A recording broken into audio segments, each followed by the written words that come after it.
He was a successful businessman who finally found the woman of his dreams. They were very much in love. Will you marry me? They were just enjoying the honeymoon phase. But their happily ever after is cut short by gunshots in the dead of the night. I heard pops like a light caliber gun going off. There was screaming, shots fired. People were afraid. The brutal shooting leaves police and family grasping for answers. There were no obvious suspects. She kept saying he's a good man, a good husband. But as the case unfolds, sinful secrets emerge. They found a revolver tucked into a box of baby wipes. They're forced to rethink everything. Was this really a random act of violence? I knew for a fact something wasn't right. Or is something more sinister afoot?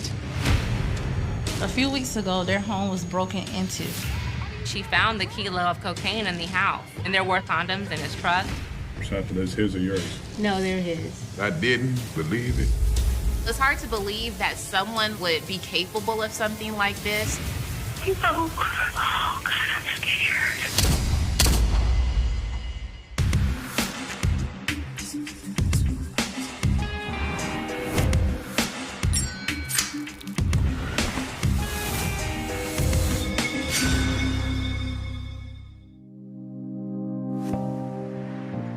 August 2006.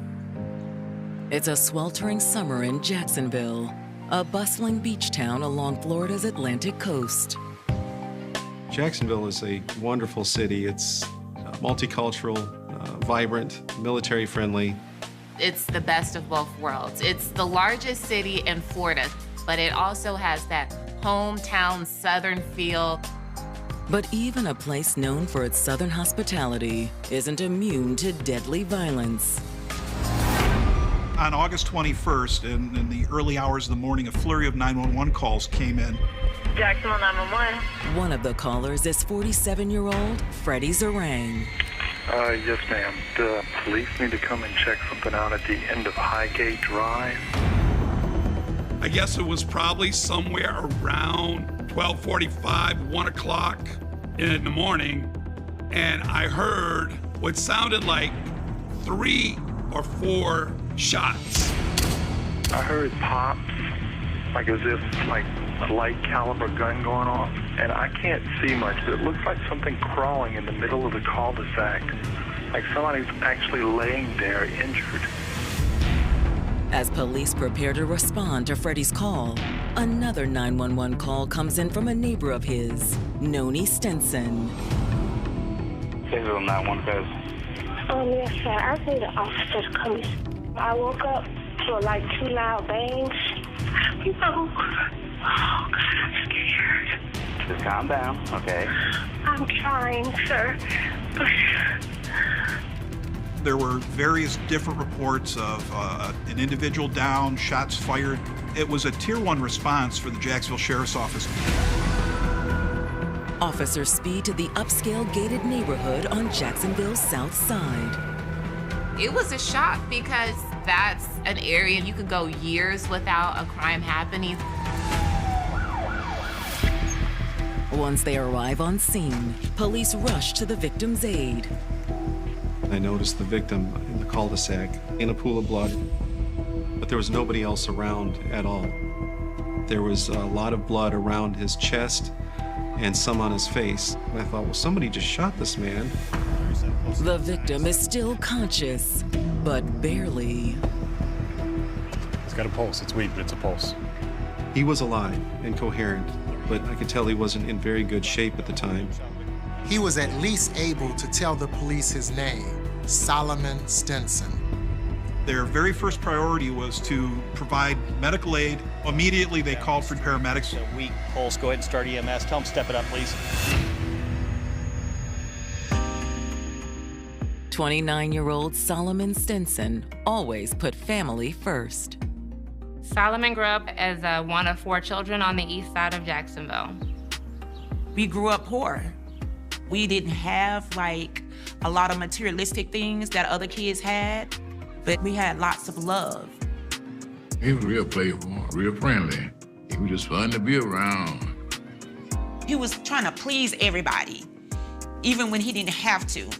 He always just wanted everybody to be happy.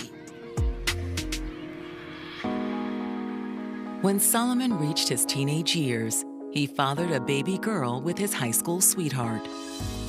Even though Solomon's relationship did not last, he still stayed in his daughter's life. The two continued to remain great parents to their daughter and make sure that she was well taken care of. After fathering a son with another girlfriend in 2002, Solomon dedicated himself to giving his kids the life they deserved. He always had dreams, and he was a go-getter. Solomon became an entrepreneur where he started his own business. He opened up a car wash. He also had a landscaping business as well. Running multiple businesses left Solomon little time for love, until a beautiful stranger named Noni Allen walked into his life. Hey. How can I help you today? Just a regular car wash. Okay, well, you came to the right place. Noni met Solomon at the car wash that he owned when she was getting her car cleaned. The two started talking. They really hit it off. Thank you. All right, well, you can just have a seat over there. I'm gonna grab your car and take care of that for you, and I'll bring them back when it's done, okay? Okay, thank you, Solomon. Thank you. Upon cleaning her car, he left his phone number in her middle console. She thought, why not, and gave him a call. A week later, Solomon and Noni were on their first date. They ended up talking late into the night. You just seem like such a great dad. Thank you. I do what I can. I get it. They really seemed to click, and they realized that they really had a lot in common. Solomon learned that Noni was a single mom in graduate school studying psychology. Between school, these kids, it never gets easy. It doesn't. Yeah. Solomon was really impressed to learn that Noni had made the dean's list every single semester and really worked hard to make sure that she provided for her child. My brother liked the fact that she was educated, she was family-oriented, and she seemed like she was a go-getter like him. But Solomon also learned that things weren't easy for a single mother trying to earn her degree. Noni did express to Solomon that she still had great financial struggles. Because Solomon has always been known to want to try to help other people, before they parted ways, that even if he offered her a few $100s. There you go. You do not have to do that. I insist. You deserve it. Thank you. Of course. That's when Noni realized she had met her Prince Charming. Someone that could be a really great provider and also a great partner for life. It didn't take long for the couple's relationship to blossom into a true partnership. They were both very much in love. When Solomon proposed to Noni, she did not hesitate to say yes. Will you marry me? Yes, of course. Oh my gosh. She was very elated and getting ready to spend their forever together. Noni and her daughter moved in with Solomon.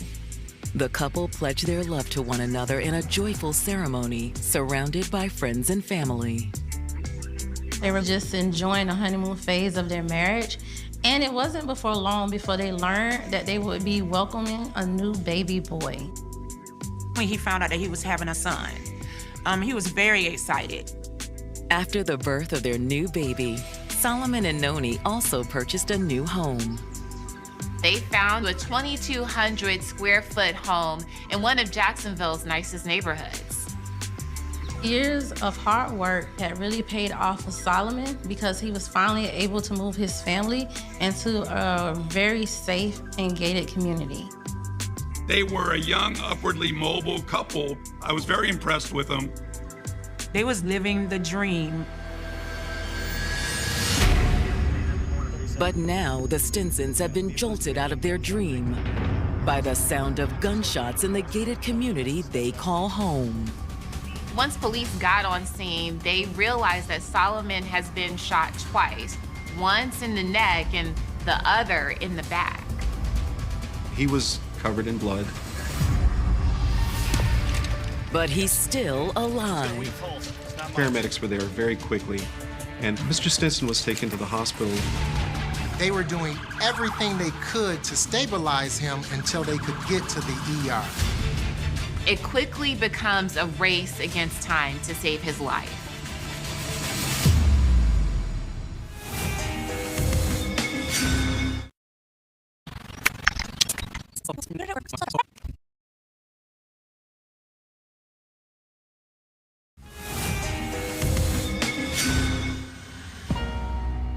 When 29-year-old Solomon Stinson met a gorgeous, hardworking single mom named Noni Allen, he knew he'd found his soulmate. They really seemed to click and to have a lot of dreams and aspirations that were very parallel.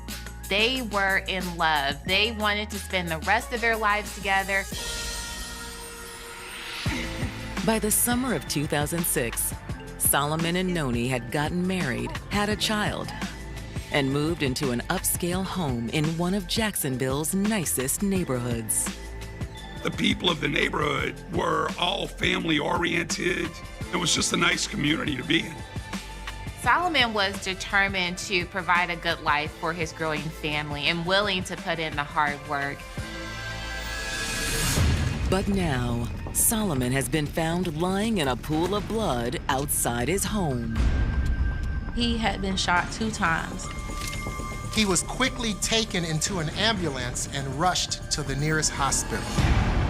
As Solomon's life hangs in the balance, Jacksonville police speak with his traumatized wife, Noni. She was obviously distraught, as any spouse would be.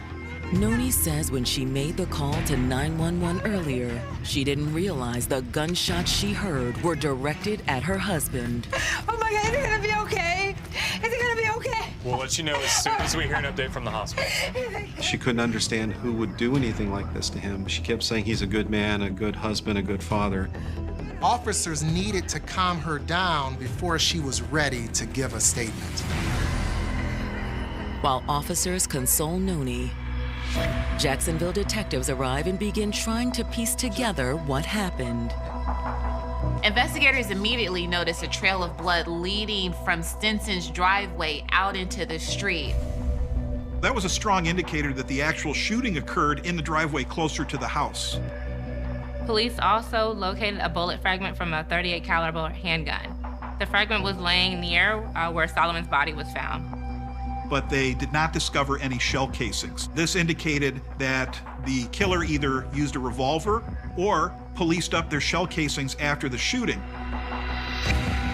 Based on the physical evidence, investigators wonder if Solomon was the victim of a drive-by shooting.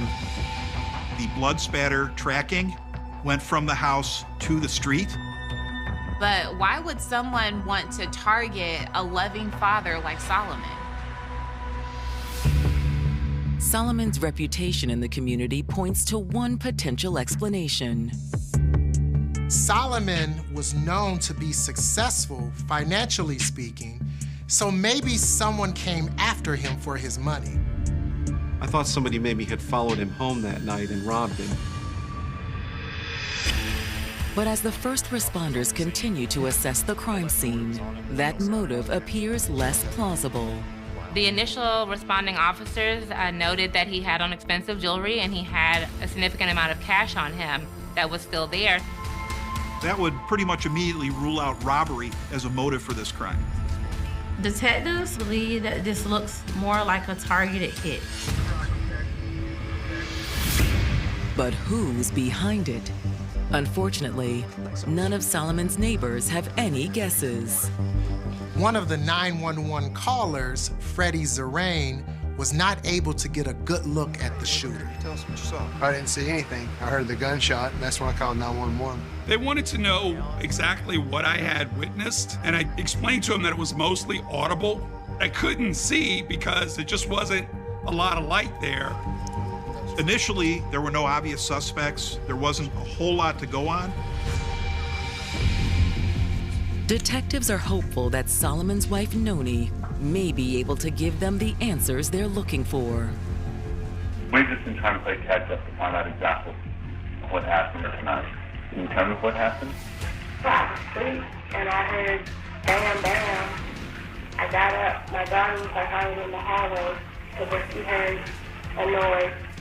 The sound of the shots were so close, it terrified Noni. So she started looking out the windows. At first, Noni says she didn't notice anything suspicious. I came up here and looked out and see anything. But then her daughter told her Daddy was shot. She was like, Daddy was shot, and I heard him say, ow. Your 8-year-old daughter said she heard your husband say, ow. That's when she really started to panic. Noni was surprised by what her daughter said because she didn't think her husband was home. He had left the house about 1 o'clock in the afternoon, and he had not returned by the time she had gone to sleep. At that point, she knew that something wasn't right, and she called 911 for help.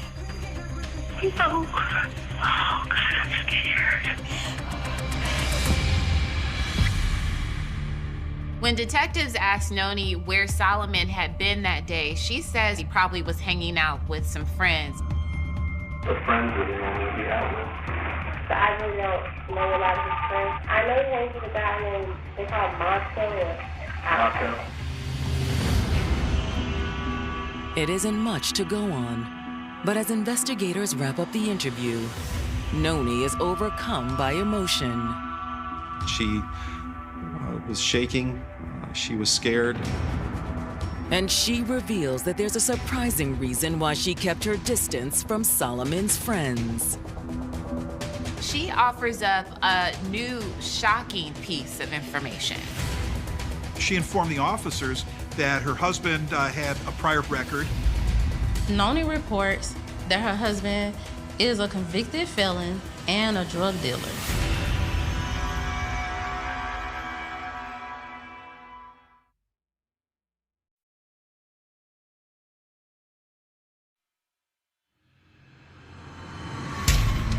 After a young father and entrepreneur named Solomon Stinson was gunned down outside his Jacksonville home, local police are struggling to account for the brutal crime. It didn't make sense. Everybody loved him. At this point, police were needing more information, and they were hoping that they could find more information by speaking with Solomon's wife, Noni. Now, Noni has revealed a surprising new piece of information about her husband. Noni says her husband is a convicted felon and a drug dealer. Investigators realize Noni's statement could be the key to unlocking this crime. Drug business goes hand in hand with violence and firearms. Maybe this was a drug deal gone bad. Maybe this was a retaliation or a hit. But before investigators can dig deeper, they receive a phone call about Solomon's condition. They heard from the hospital that Solomon Stinson hadn't survived. At that point, it became a homicide investigation. Ma'am, sorry to tell you, but Solomon didn't make it. When police told Noni that Solomon did not survive, she collapsed to the ground. She was completely overwhelmed with emotion. Solomon's family is just as devastated when they receive the tragic news. When I got that phone call, I just was like, dropped to my knees. I wouldn't have thought in a million years the reality of it. It was a tragedy. I just cried that whole night. It's unbelievable. You know, everyone was hurt, devastated. Investigators know they need to act quickly in order to bring Solomon's killer to justice. Police then gave Noni a moment to, grieve her husband and collect herself before taking her to the station for a more formal interview. There, they implore her to tell them everything she knows about Solomon's illegal activities. She was almost certain that he had been dealing drugs for quite some time. Years, in fact. I mean, just because of the crowd of people he hangs with, stays out late, the money, a lot of cash. A lot of cash and no accountability for the cash. Yeah. Noni says when she confronted Solomon about her suspicions, it didn't go well. What's his reaction? He was like, it's his business, and, you know, just... It becomes your business too, your husband and wife. This was actually such an area of contention in their relationship that it led to them splitting up. That's one of the reasons why we separated. How long were y'all separated? A year and a half. But eventually the couple reconciled. They had gotten back together recently because Solomon had informed her that he had straightened up his act. He kind of led me to believe that, you know, he stopped. Now, Noni believes Solomon's promise was a lie. Noni suspected that he was still lying and that he was still engaging in activities that he should not have been. Noni reported a few weeks ago their home was broken into. She felt that that was proof positive that Solomon was still involved in the drug trade. But Noni says drugs weren't the only problem in their relationship. Noni goes on to report that she was a victim of domestic violence from her husband. You ever get arrested for that? Every time. How many times? I think it was twice. And to make matters worse, Noni also suspected that he was cheating on her. She claimed that she found a box of condoms in his truck. Condoms in the truck glove box? Yeah. I'm an equal opportunity interviewer or something. Those his or yours? No, they're his. Detectives end their interview with Noni, stunned by what they've learned. If what Noni is saying is true, there could be multiple people who would like to see Solomon dead. From a scorned mistress to a rival drug dealer. At this point, the investigators really had their work cut out for them. Armed with a more complete picture of Solomon's past, detectives returned to the scene of the crime. Police received permission from Noni to search her and Solomon's home in order to see if there were clues to what happened to Solomon inside. Miss Stinson said you can search the house anywhere you like. At first glance, nothing sticks out. When police initially went inside, it looked like a typical suburban home. But they soon begin to uncover evidence of Solomon's criminal behavior. In a dresser drawer, they discovered high-caliber rifle rounds. Then they found a revolver tucked into a box of baby wipes. The weapon and the ammunition were sent out for ballistics testing. But it's what police find in a spare bedroom that leads them to think they're on the right track. Underneath a mattress, they believe they've found what might have sparked this crime. More than 4 pounds of pure cocaine.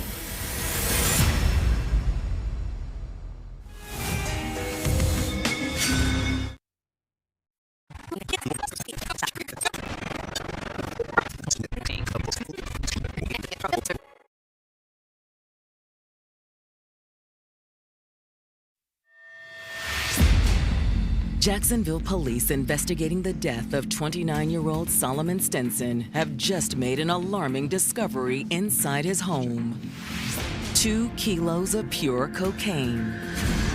Detectives know that it's worth thousands of dollars and could definitely be a motive for the murder. This seemed even more probable based upon the fact that their home had just recently been burglarized. Detectives theorize that Solomon may have surprised the would-be robbers, prompting them to shoot him and flee.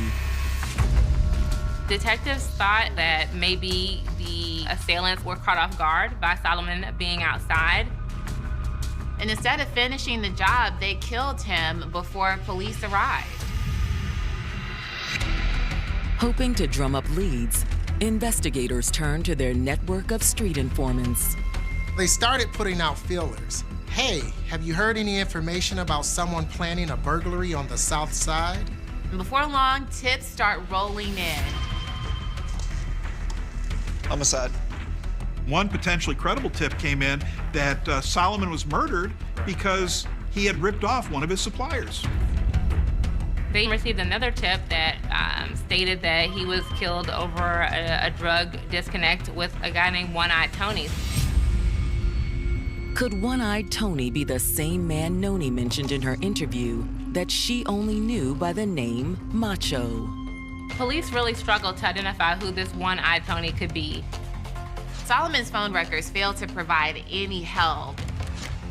Unfortunately, that lead was promising at its inception, quickly turned into a dead end. More than 24 hours after Solomon was killed, the investigation comes to a standstill.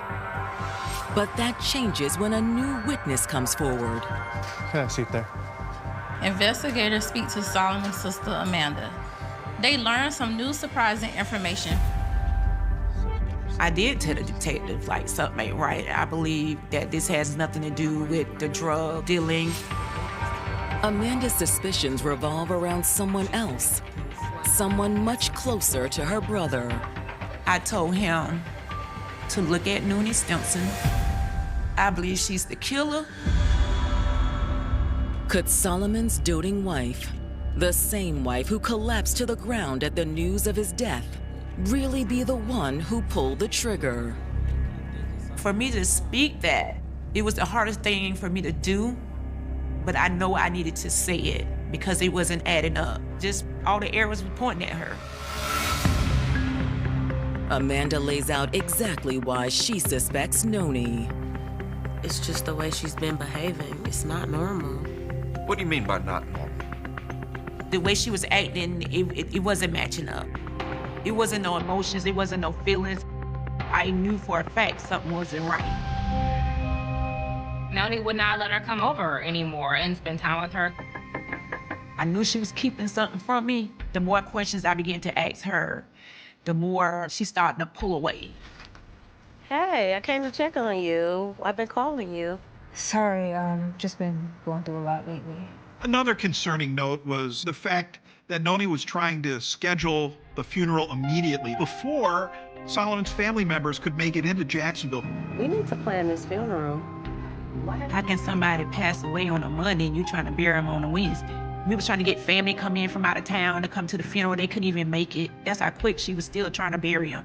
Listen, Amanda, we just need to get it over with, okay?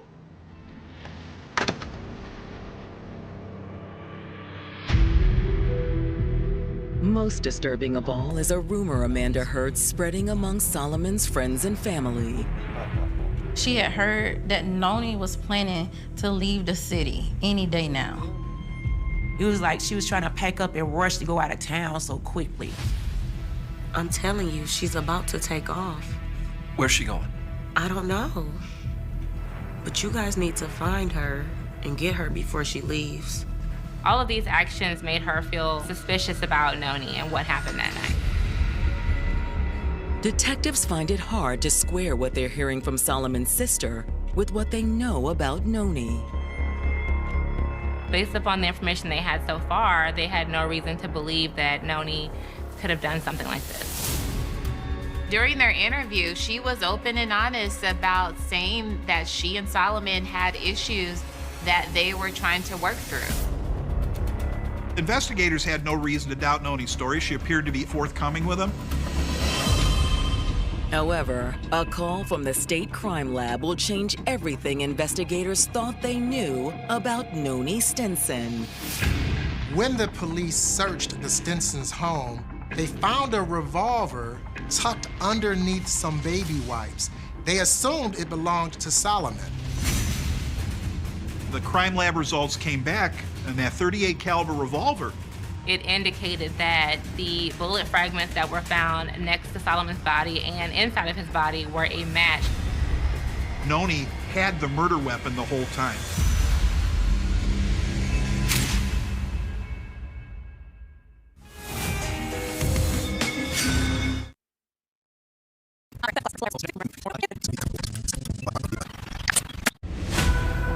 Homicide investigators in North Florida were all but certain that Solomon Stinson was murdered by a rival drug dealer who was out to get him.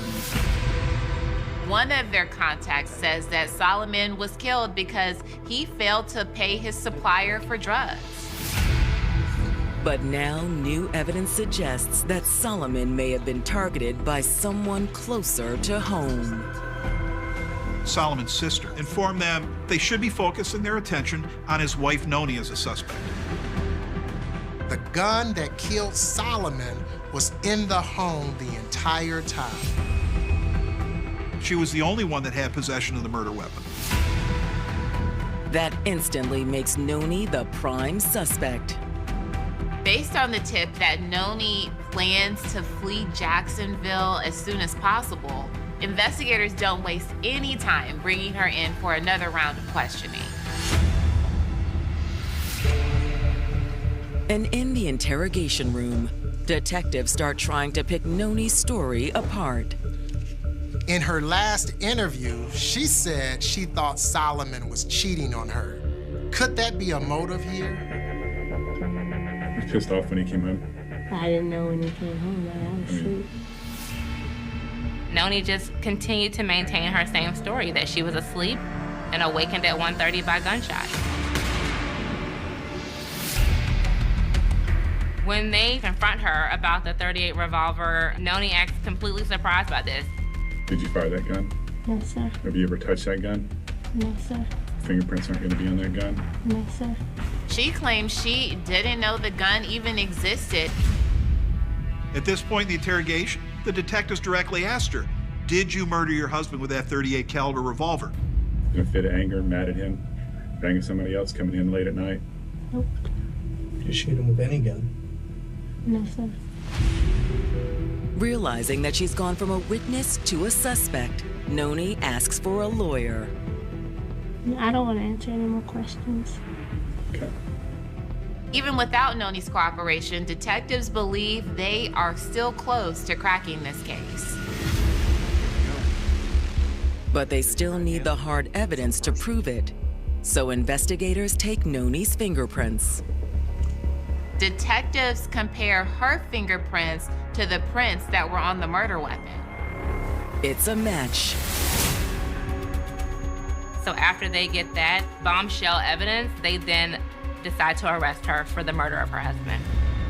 At this time, you're under arrest for fatally shooting Solomon Stinson. Oh, God, Lord Jesus. Detectives charge Noni with 1 count of murder and book her in the Duval County Jail. News of her arrest comes as much-needed relief for Solomon's grieving loved ones. When the police called me and told me, forgive my language, I was like, God, I'm so happy that that didn't get away. We still couldn't believe it that it was her. You know, it's hard to believe that she would do something like that.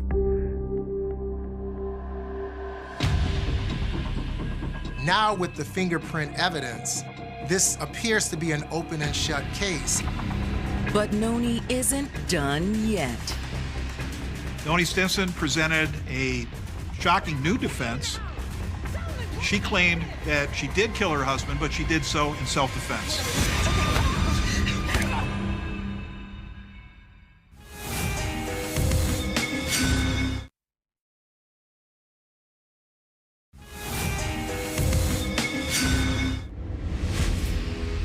In August of 2006, after Noni Stinson's fingerprints came back as a match to the gun that killed her husband, Jacksonville police charged her with murder.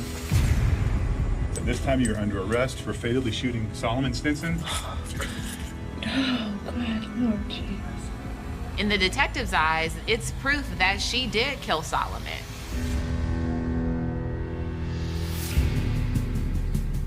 But when Noni's trial begins 1 year after her arrest in August of 2007, her attorneys present a surprising defense. Her attorney makes the case that she was a battered and abused woman who had no choice but to kill her husband. She claimed that she shot him in self-defense. To support their theory, Noni's attorneys point to the couple's history of violence. Solomon had been arrested for domestic violence at least twice. And in a bold move, Noni takes the stand to testify in her own defense. Noni tells the jury that there was an argument. The argument began when she found the cocaine in the house. What is this doing in our house, Solomon? Where'd you get that? What is this doing in our house, Are you Solomon? crazy? Didn't I tell you stop going in my stuff?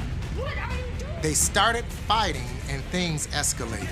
Cocaine, really? She says Solomon pulled a gun on her. In the house. Solomon, what is this? I'm gonna teach you a lesson. Solomon, wait. Didn't I tell you not to talk to me like that? Okay, Solomon. Didn't I tell you? Okay. But instead of shooting her, he started punching her multiple times in the stomach. In the midst of the struggle, Noni says she managed to pry the gun out of Solomon's hand. She says she was able to grab the gun and then was able to fire 3 shots. 2 of those gunshots struck Solomon, and he then stumbled outside, where he was later found by police.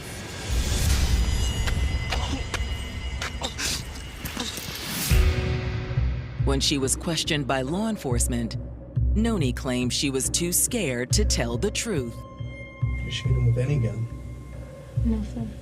She told the jurors that as a victim of domestic violence, that she had become accustomed to lying and covering up abuse, and so that the lying to law enforcement was second nature to her.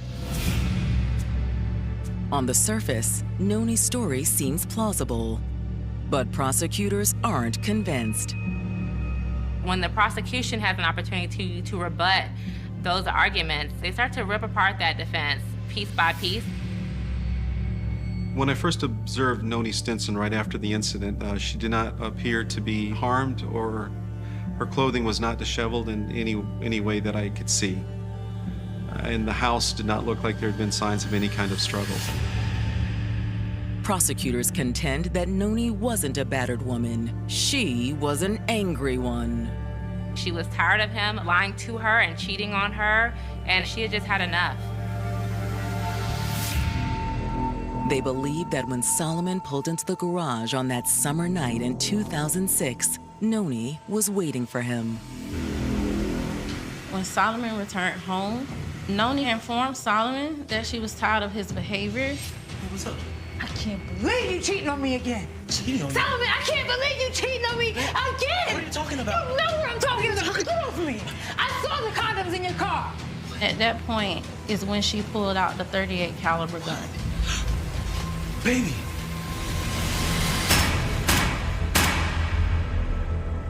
The prosecution points out that one of Noni's bullets struck Solomon in the back, suggesting that he was running away from her and not trying to attack her when she opened fire. When both sides rest, the jury deliberates for several hours before returning with a verdict. They found Noni Stinson guilty of murdering her husband. The judge sentenced her to 35 years in prison for second-degree murder. I felt a sense of relief. She was going to be away for a long time. But for Solomon's family, it's too little, too late. I felt as if 35 wasn't good enough. You know, we wanted life because all the lies that was told on the stand, you know, trying to get out of something that you did. I still say it should have been more time than what she got. 6 years later, it looks like Noni might be getting out sooner, much sooner. The appellate court reversed her conviction, finding that the jury had been given faulty jury instructions. We was like, are you kidding me? She finna get out? Everybody was just so upset. In August of 2013, Noni's second trial gets underway. She presented the same defense and the same arguments as in the first trial. Noni Stinson doesn't get the results she was looking for, though. Noni is convicted of killing her husband, but this time she was found guilty of the lesser charge of manslaughter. He sentences her to 30 years in prison, just 5 years less than what she was sentenced to on the original charge. When we heard them 30 years, it was like a relief because we thought she was getting out.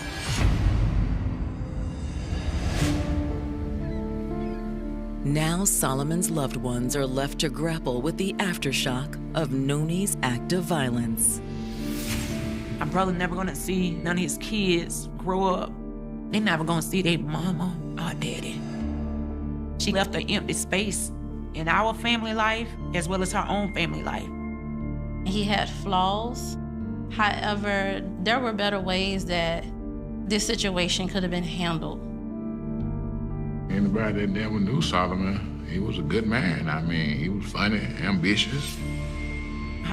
She vanished without a trace. 27 years later, a rusted barrel finally exposed the killer. The rain started slowly that night, creeping across the empty roads of Belridge like something alive. Thin silver lines slid beneath the streetlights, tapping softly against diner windows, washing over abandoned sidewalks and rusted mailboxes, while thunder rolled somewhere far beyond the forest. Nobody in town knew that within a few hours Belridge would become the center of a nightmare that refused to die for nearly 3 decades. Nobody knew a young woman was about to disappear so completely that even her shadow would seem erased from the earth. And nobody could have imagined that 27 years later, the secret buried beneath Blackwater Lake would finally rise back to the surface in a rusted steel barrel. At 11:38 p.m., Emily Grayson tied her apron behind the counter at Marcy's Diner and laughed at something one of the cooks said while wiping rainwater from the front window with a dirty rag. The diner smelled like coffee, fried onions, wet jackets, and cigarette smoke trapped deep inside the walls after years of overnight customers passing through town. Emily looked exhausted. She had worked a double shift. Her blonde hair was tied loosely behind her neck, strands falling over tired blue eyes as she counted tips beneath the register light. One waitress later told detectives Emily kept glancing outside toward the parking lot like she expected someone to be there. Another employee remembered Emily asking if anybody could walk her to her car because the storm felt strange. Not dangerous, just strange. Uneasy, like someone was watching. Nobody walked her out. At 11:43 p.m., Emily stepped into the rain alone. Those were the last confirmed moments anybody ever saw her alive. The parking lot behind Marcy sat beside Route 16, a narrow highway cutting through miles of dark pine forest. At night, the road became almost invisible beneath heavy fog rolling down from the hills. Drivers described it as a tunnel of blackness where headlights disappeared into endless trees. Emily's apartment sat only 12 minutes away near the edge of town. She knew the road by heart. Everyone assumed she made it home safely. Everyone was wrong. At 7:12 the next morning, Emily's mother, Linda Grayson, called the sheriff's office in panic after discovering Emily never returned home. Her bed untouched, purse missing, car gone, coffee mug still sitting in the kitchen sink from that morning. Linda later told reporters she felt something terrible immediately. "A mother knows," she said. "You feel it in your bones before anyone else does." But Belridge Sheriff Harold Bennett did not share that urgency. He treated the disappearance like another small-town runaway case. Young woman, 22 years old, independent. Maybe she left with a boyfriend. Maybe she needed space. Maybe she wanted attention. Detectives waited nearly 10 hours before launching a proper search. 10 hours while rain pounded the forest. 10 hours while mud swallowed tire tracks. 10 hours while whatever evidence existed dissolved into cold black water. By sunset, volunteers spread through Belridge carrying flashlights and radios, shouting Emily's name into the woods surrounding Route 16. Search dogs traced her scent briefly near Old Mill Road before stopping suddenly near a ditch beside the highway. One handler later described the dog's behavior as confused and agitated. They circled repeatedly, barking toward the forest, then refused to continue. That same night, investigators discovered Emily's necklace hanging from a broken tree branch roughly 30 feet from the roadside. The silver chain had snapped violently. One tiny clasp bent inward, like someone had ripped it from her throat. Nearby, deputies uncovered disturbed mud and partial shoe impressions barely visible beneath rainwater. There were signs of a struggle. A deep groove cutting through the mud suggested tires spinning hard before accelerating away from the area. Then another storm swept through Bell Ridge. By morning, the evidence was gone. The disappearance exploded across local television stations within days. Emily's smiling yearbook photo appeared on newspaper front pages, beside headlines screaming missing waitress vanishes in storm, and fears grow in Bell Ridge abduction case. Reporters crowded outside the sheriff's office demanding updates. Helicopters circled the forests. Psychics called in claiming visions of water, chains, and darkness. Hundreds of tips flooded police lines, most useless, some deeply disturbing. One witness claimed he heard a woman screaming near the highway shortly after midnight. Another reported seeing a dark pickup truck parked outside the diner with its headlights off before Emily left work. Then came the statement that changed everything. For days after the disappearance, long-haul truck driver Leonard Pike contacted investigators from a rest stop nearly 200 miles away. Pike appeared shaken during questioning. According to a statement, he was driving through Bell Ridge shortly after midnight the night Emily vanished when he noticed a young woman standing barefoot beside Route 16 in heavy rain. She looked terrified. Mud covered her legs. One sleeve appeared torn. Pike slowed his truck, preparing to stop and help. But before he reached her, another vehicle emerged from the darkness behind her. A dark pickup truck. Older model. Rust along the side panels. No visible license plate. Pike said the woman suddenly turned and ran toward the trees as the truck accelerated after her. Seconds later, both disappeared into the forest beside the highway. Pike searched briefly with a flashlight, but heard nothing except rain and distant thunder. He assumed the woman knew the driver and eventually continued north. Police organized a massive search of the woods surrounding Route 16. They found nothing. No body, no blood, no car, no clothing, nothing except endless wet trees and thick mud swallowing every possible clue. As days turned into weeks, fear spread through Bell Ridge like poison. Parents stopped letting teenagers drive alone after dark. Women carried knives and purses. Businesses closed earlier. Rumors multiplied faster than detectives could investigate them. Every resident seemed to have a theory. Some believed Emily had been abducted by a drifter passing through town. Others whispered about a local mechanic with a violent history involving women. But one name surfaced repeatedly in conversations nobody wanted repeated publicly. Victor Hale, 41 years old, divorced, former dock worker living alone near Blackwater Lake in a decaying trailer surrounded by junk vehicles and fishing equipment. Locals describe him as unpredictable, angry, quiet in public, but explosive after drinking. Several women privately admitted Hale made them uncomfortable for years.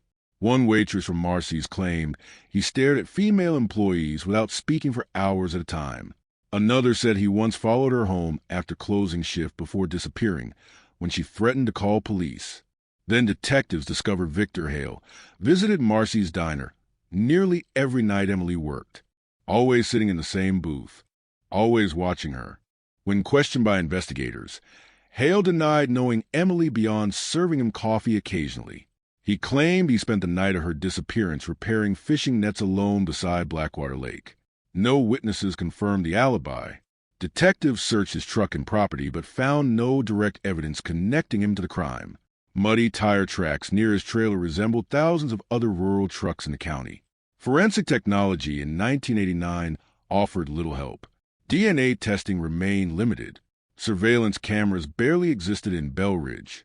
Without a body or physical evidence, investigators had almost nothing. Still, people in town remained terrified of Victor Hale. Children rode bicycles around his property as dares. Teenagers spread stories about screams echoing from Blackwater Lake late at night. Some claimed Victor burned strange objects behind his trailer after midnight. Others swore they saw women entering his truck who were never seen again. Police could prove none of it. Months passed. Then winter arrived. Snow buried the forest surrounding Route 16 beneath silence. Search operations slowed. News crews disappeared. National media lost interest. Emily's face vanished from television screens, replaced by newer tragedies, newer headlines, newer missing women from other towns people would soon forget too. But Linda Grayson refused to stop searching. Every weekend she drove the highways surrounding Belridge, pinning flyers onto gas stations and telephone poles while begging strangers for information. She slept with her phone beside her pillow every night for years, hoping Emily might somehow call home. The call never came. In 1990, investigators revisited the possibility Emily knew her attacker personally. Friends described strange incidents occurring weeks before the disappearance. Emily reportedly complained about someone calling her apartment late at night and remaining silent on the line. One co-worker remembered Emily appearing frightened after discovering fresh cigarette butts outside her apartment window, despite nobody in the building smoking. Another witness claimed Emily believed she was being followed after work by a dark truck matching the description Leonard Pike provided. Then detectives uncovered something chilling. 3 weeks before Emily disappeared, another young woman reported being forced off Route 16 by an older dark pickup truck during heavy rain. The driver attempted to block her car near Old Mill Road before she escaped by speeding back toward town. She described the driver as a large man with heavy facial stubble and deep-set eyes. The description resembled Victor Hale. But prosecutors argued the connection remained circumstantial. No arrest followed. Belridge descended into frustration and paranoia. Residents accused law enforcement of incompetence. Anonymous letters flooded the sheriff's office, accusing different men throughout town. Some citizens formed volunteer night patrols, armed with hunting rifles. Others believed Emily's killer had already left Belridge forever. Sheriff Bennett publicly insisted investigators were close to solving the case, but privately the department was collapsing beneath pressure. By 1992, the official investigation had nearly stopped completely. Emily Grayson became another cold case file, gathering dust inside a metal cabinet. But the nightmare was not over, because somewhere beyond the forest surrounding Belridge, somebody still knew exactly what happened that night beneath the storm. Somebody knew where Emily's body had gone. Somebody had lived with that secret every single day for 27 years, while the town slowly drowned beneath fear, rumors, and silence. And beneath the black water of an isolated lake hidden behind miles of pine trees, something waited in darkness, sealed inside rusted steel, untouched by time, waiting for the drought that would finally expose the horror buried beneath Belridge all along. Winter tightened its grip around Belridge, like a fist slowly crushing the town from the outside in. Snow buried the roads. Ice swallowed the edges of Blackwater Lake. The forest surrounding Route 16 stood silent beneath gray skies, while Emily Grayson's disappearance transformed from breaking news into something colder, heavier, harder to escape. The fear did not disappear with time. It deepened. It settled into kitchens, school hallways, gas stations, and grocery stores where conversations stopped the moment strangers walked too close. Every woman in Belridge changed her routine after Emily vanished. Nobody admitted it openly, but everybody knew the same thought kept crawling through their minds after dark. If someone could take Emily Grayson without leaving behind a body, a witness, or a single answer, then nobody in Belridge was truly safe.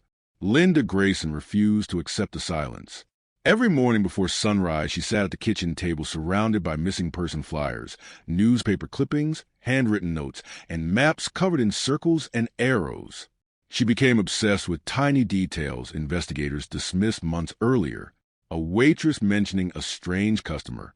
A truck seen parked beside Route 16. Anonymous late-night phone calls nobody traced. Linda called detectives, so often they stopped answering directly and routed her through receptionists. Friends said grief changed her physically. She lost weight, stopped sleeping, dyed streaks of gray appearing in her hair before Emily had even been gone a year. But Linda kept searching because somewhere deep inside, she believed Emily was still alive. She had to believe it. The alternative was unbearable. In January of 1990, nearly 3 months after the disappearance, investigators received a letter postmarked from a neighboring county. No return address. No fingerprints. Inside was a single newspaper clipping about Emily's case with 4 words written across it in black ink. She still screams at night. The sheriff's department initially believed it was a cruel prank, Belridge had become flooded with false confessions and anonymous tips from unstable people seeking attention. But something about the letter disturbed detectives immediately. The handwriting appeared careful, controlled, deliberate. No smudges, no emotion, almost clinical.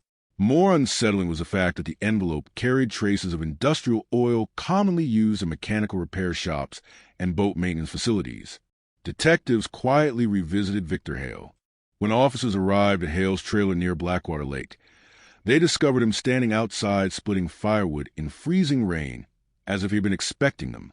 Witnesses later recalled the image vividly. Hale wore a thick flannel jacket stained with grease and mud. His beard had grown heavier since Emily disappeared. He looked exhausted but strangely calm. Too calm, according to one deputy. Hale smiled when investigators mentioned the anonymous letter. "You wasting your time again?" he asked. Detectives questioned him for nearly 4 hours. They searched the property again, this time more aggressively. Beneath piles of scrap metal behind the trailer, officers discovered dozens of women's items partially buried in mud and snow. Necklaces, shoes, hair clips, purse straps. Most appeared old and damaged by weather. Hale claimed he collected junk from roadsides and abandoned areas near the lake. Investigators could not directly link any of the items to Emily or other missing women. Still, the discovery horrified Belridge residents once details leaked to local newspapers. Headlines exploded across the county. Police find women's items at property of person of interest. Is Belridge harboring a serial predator? Pressure mounted against Sheriff Bennett.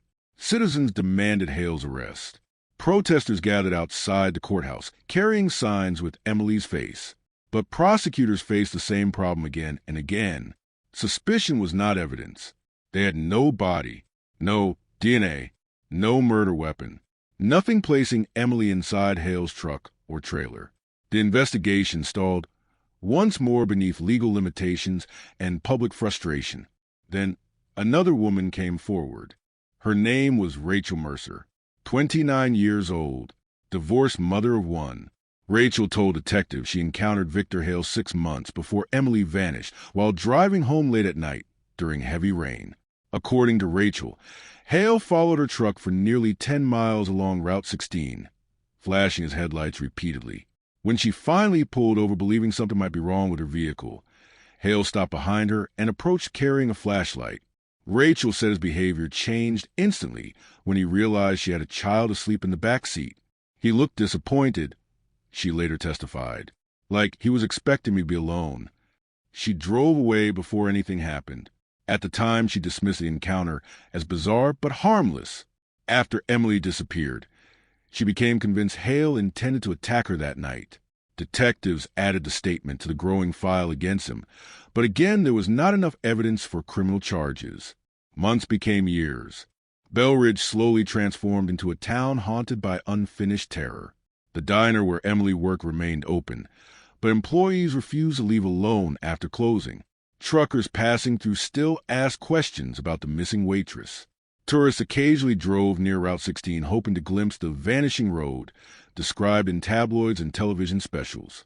Psychics held candlelight gatherings near Old Mill Road, claiming Emily's spirit remained trapped in the forest. One self-proclaimed medium collapsed screaming beside Blackwater Lake after insisting she heard a woman crying beneath the water. Even seasoned investigators began admitting privately that the case felt wrong. Too clean, too controlled. Detective Arthur Mullen, one of the few officers who never stopped working the case, became increasingly convinced Emily's disappearance had been carefully planned long before that stormy night. Mullen believed the killer knew Belridge intimately, knew the roads, knew police procedures, knew how weather could erase evidence within hours. He also believed Emily had likely been watched for weeks or months beforehand. Then Mullen discovered something deeply unsettling buried inside old diner receipts and witness statements. Victor Hale always appeared at Marcy's Diner on the exact nights Emily worked closing shifts. Not occasionally, not randomly, every single time. Mullen mapped Hale's visits across nearly 8 months and uncovered an almost perfect pattern. Witnesses remembered Hale sitting silently for hours drinking coffee while watching Emily move between tables. Sometimes he never spoke a word. Sometimes he left immediately after Emily finished work. Other waitresses noticed it too, but initially dismissed him as lonely or socially awkward. One former employee later admitted Emily had become frightened enough to ask co-workers to walk her outside during late shifts. She never filed a police report because Hale never directly threatened her. He simply watched, always watching. In 1993, investigators received another break that briefly reignited hope. Construction workers repairing drainage pipes near Old Mill Road uncovered a torn section of blue fabric tangled beneath collapsed debris. Linda Grayson identified it immediately as matching the denim jacket Emily wore the night she vanished. Forensic analysis confirmed the fibers were consistent with the jacket, though degradation prevented absolute certainty. More disturbing was the discovery of tiny blood traces soaked into the material. The blood type matched Emily's. For the first time, detectives publicly admitted they believed Emily Grayson was dead. The announcement devastated Bell Ridge. Residents who spent years convincing themselves she might still be alive suddenly faced a darker reality. Somebody had likely murdered Emily within miles of town and escaped justice completely. Linda Grayson stopped giving interviews after that. Friends said she spent entire days sitting beside her living room window staring toward the highway as if expecting Emily to appear walking through the snow. But Detective Mullen refused to quit. He became consumed by the case. His marriage collapsed. He developed insomnia. Co-workers described him pinning photographs across office walls, drawing connections nobody else could see. He revisited every witness repeatedly, searching for contradictions. He studied maps of Blackwater Lake for hours. Something about the lake bothered him deeply. Too isolated, too quiet. Hale's trailer sat less than half a mile from the shoreline. Dense forests surrounded the area. During storms, the roads became almost impassable. Perfect terrain for disappearing someone forever. In the summer of 1994, Mullen convinced the department to organize a limited dive search near Blackwater Lake. Divers combed portions of the shoreline using sonar equipment and metal detectors, while news crews filmed from a distance. Residents gathered silently beneath umbrellas, hoping for answers at last. The search lasted 3 days. Nothing. No vehicle. No remains. No evidence. Victor Hale watched portions of the search from outside his trailer, smoking cigarettes beside his truck. Witnesses later recalled how relaxed he appeared while divers searched the lake less than a mile away, almost amused. Then, without warning, Detective Arthur Mullen suffered a massive heart attack inside his office late one evening while reviewing Emily's case files. He died before paramedics arrived. He was 46 years old. His death shattered the investigation.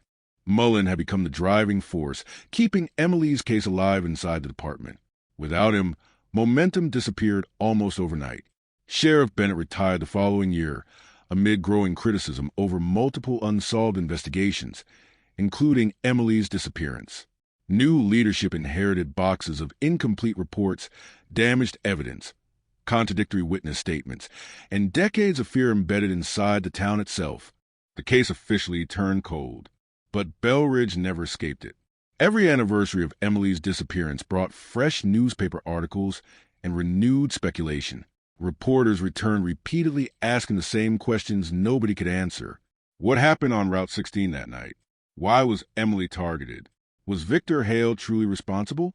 And if he was, how had he hidden every trace for so long?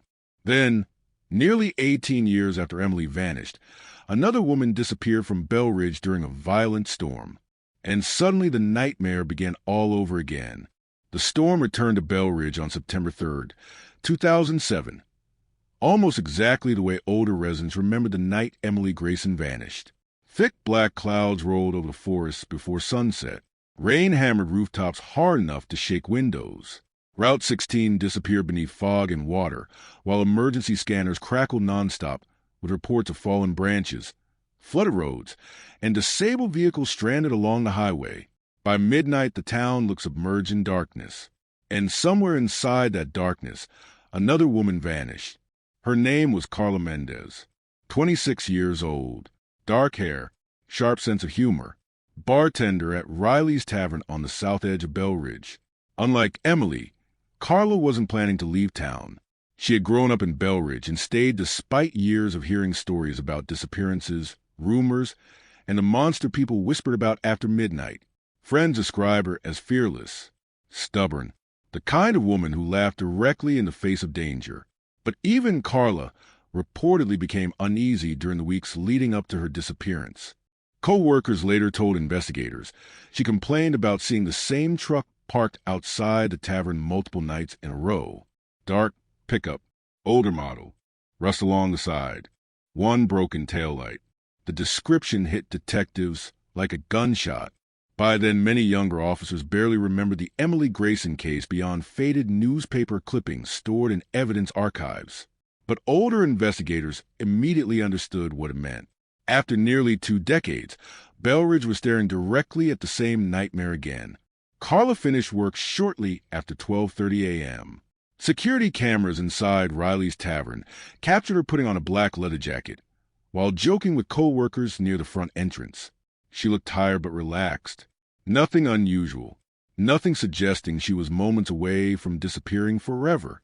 Outside, heavy rain blurred the parking lot beneath orange streetlights. Witnesses recalled seeing Carla glance toward the road before leaving as if she noticed something unsettling in the darkness. At 1:07 a.m., a gas station camera roughly 3 miles away captured Carla's red Honda Civic driving east along Route 16. She never reached home. At 8:20 the following morning, a fisherman discovered Carla's abandoned vehicle near the northern edge of Blackwater Lake. Driver's side door hanging open, keys missing, purse still inside, rainwater pooled across the seats. There were no signs of collision or mechanical failure. More disturbing was what investigators noticed immediately after arriving at the scene. Fresh tire impressions, large truck tires, deeply embedded in the mud directly behind Carla's car. The pattern resembled the same style of heavy-duty tires commonly used on older pickup trucks. Belridge erupted into panic. News crews flooded the town within hours after local reporters connected Carla's disappearance to Emily Grayson's unsolved case from 1989. Television stations replayed old footage of Emily's grieving mother beside new images of Carla's abandoned car near Blackwater Lake.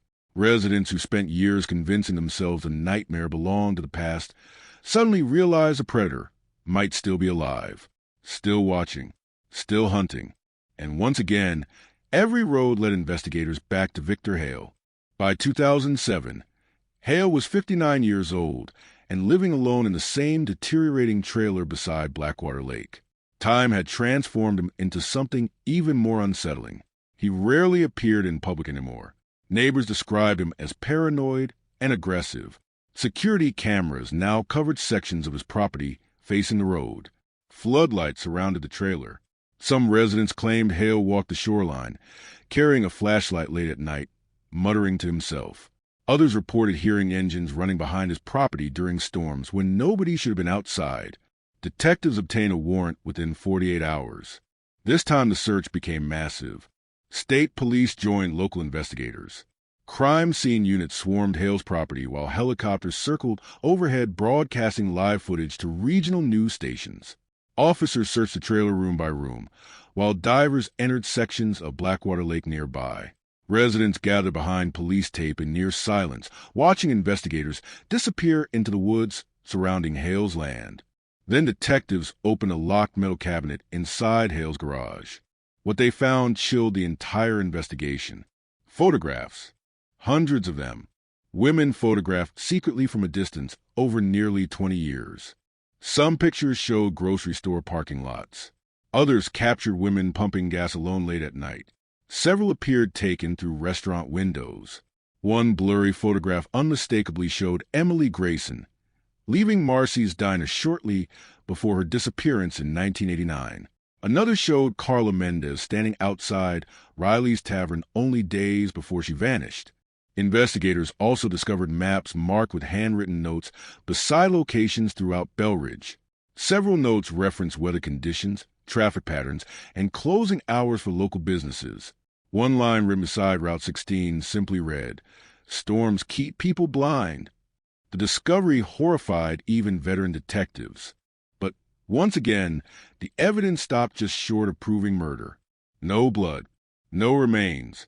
No direct forensic connection placing Carla or Emily inside Hale's truck or trailer. Victor Hale denied everything.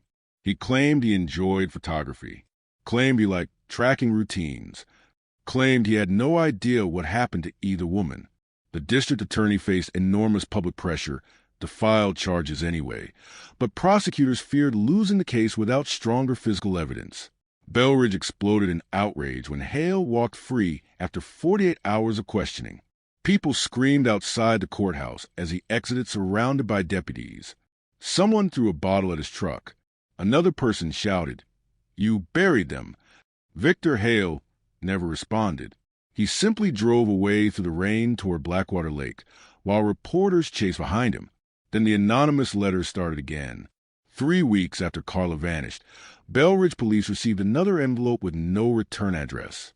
Inside said a newspaper clipping about Carla's disappearance, and 6 words typed across white paper using an old typewriter.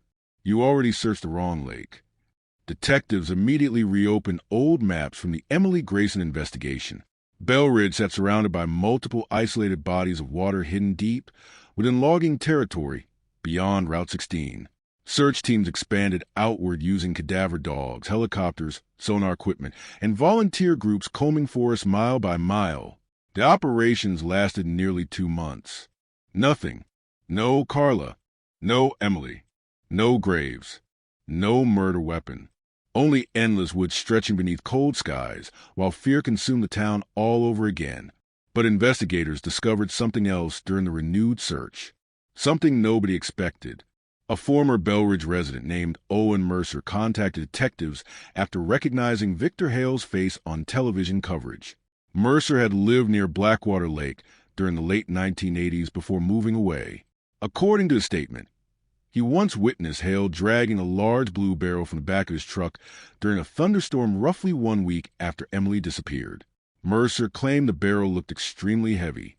Hale allegedly rolled it toward an old fishing boat near the shoreline before noticing Mercer, watching from a distance. The next morning, the barrel was gone. Mercer admitted he never reported the incident because he feared Hale.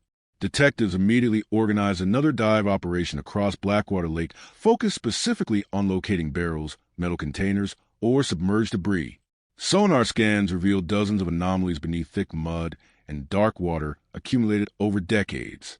Divers recovered engine blocks, rusted appliances, shopping carts, and scrap metal dumped illegally for years. Every discovery reignited public frenzy. Every recovered object triggered headlines. Still no bodies. Meanwhile, Victor Hale's behavior became increasingly erratic. Neighbors reported hearing him screaming inside his trailer late at night.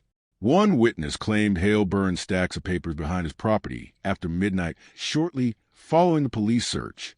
Another reported seeing him drive repeatedly around Blackwater Lake during severe storms. Detectives placed intermittent surveillance on Hale, but struggled to maintain consistent coverage due to budget limitations and legal restrictions. Then something happened that changed the investigation forever. On November 14, 2007, Victor Hale disappeared. Police arrived at his trailer to execute another search warrant after obtaining new evidence related to Carla's vehicle. Instead, they found a property abandoned, Hale's truck missing, cabinets emptied, surveillance cameras smashed, half-burned documents scattered beside a fire pit behind the trailer. Detectives launched a regional manhunt believing Hale might attempt suicide or flee across state lines. 3 days later, a hunter discovered Hale's truck abandoned deep inside logging territory, nearly 80 miles north of Belridge. No sign of Hale. Search teams combed the forest for nearly a week. Nothing. Then, just as suddenly as he vanished, Victor Hale returned on his own. At 2:13 a.m. on November 22nd, Hale walked into a rural sheriff's station 2 counties away soaked by rain and mud. He appeared exhausted and disoriented. According to deputies present that night, Hale repeatedly muttered the same sentence under his breath while staring at the floor. They keep floating back up. Detectives interrogated him for nearly 12 hours. Hale refused to explain where he had been, refused to discuss Emily or Carla, refused to elaborate on the statement. By the time questioning ended, Investigators believed Hale was psychologically unstable, but still lacked enough evidence for murder charges. Once again, he walked free. But Bell Ridge changed after that. People stopped viewing Victor Hale as merely suspicious. They became convinced he was a killer hiding in plain sight. Children crossed streets to avoid his truck. Businesses refused service when he entered. Someone spray-painted monster across the side of his trailer one night. Another resident fired a shotgun through his mailbox. Yet despite the hatred surrounding him, Hale remained untouchable. Years passed again. Carla Mendez remained missing. Emily Grayson remained missing. Blackwater Lake remained silent.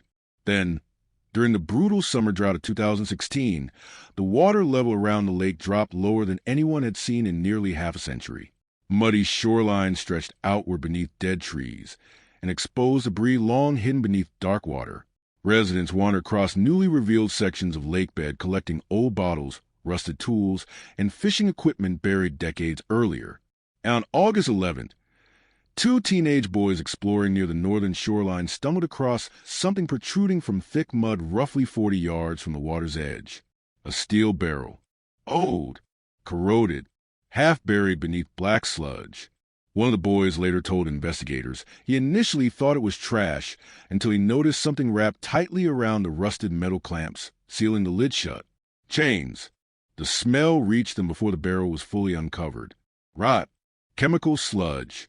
Something ancient trapped beneath mud and stagnant water for decades, suddenly exposed to open air again. The two boys who found it stumbled backward immediately, covering their mouths as flies swarmed around the rusted metal surface. One later told investigators the barrel looked like it was breathing beneath the heat, tiny bubbles rising through black mud around its base as if the lake itself were trying to force it back underground. The chains wrapped around the lid had fused together with corrosion. Thick rust coated every inch of steel. Whatever had been hidden inside that barrel had remained untouched beneath Blackwater Lake for years. At 4:47 p.m., Bell Ridge police sealed off the northern shoreline. Within an hour, the scene exploded into chaos. State investigators arrived alongside forensic teams, divers, crime scene photographers, reporters, and emergency personnel, while helicopters circled overhead broadcasting live images across regional television. Residents gathered behind yellow tape in stunned silence as officers carefully dug the barrel free from hardened mud.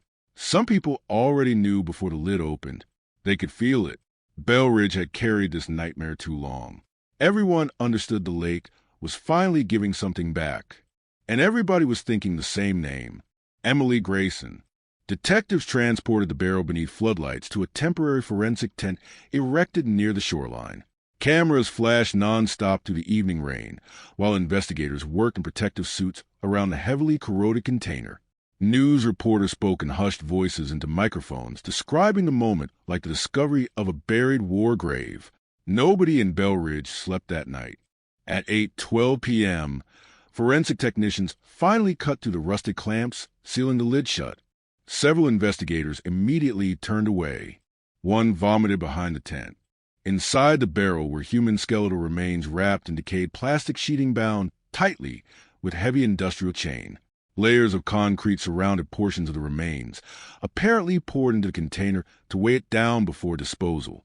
But what froze the entire scene into silence was the object attached to one skeletal wrist, a silver bracelet. Tiny engraved letters barely visible beneath years of corrosion. Emily. Word spread through Bell Ridge within minutes. Residents flooded social media pages and emergency scanner forums, while television stations interrupted programming with breaking news alerts.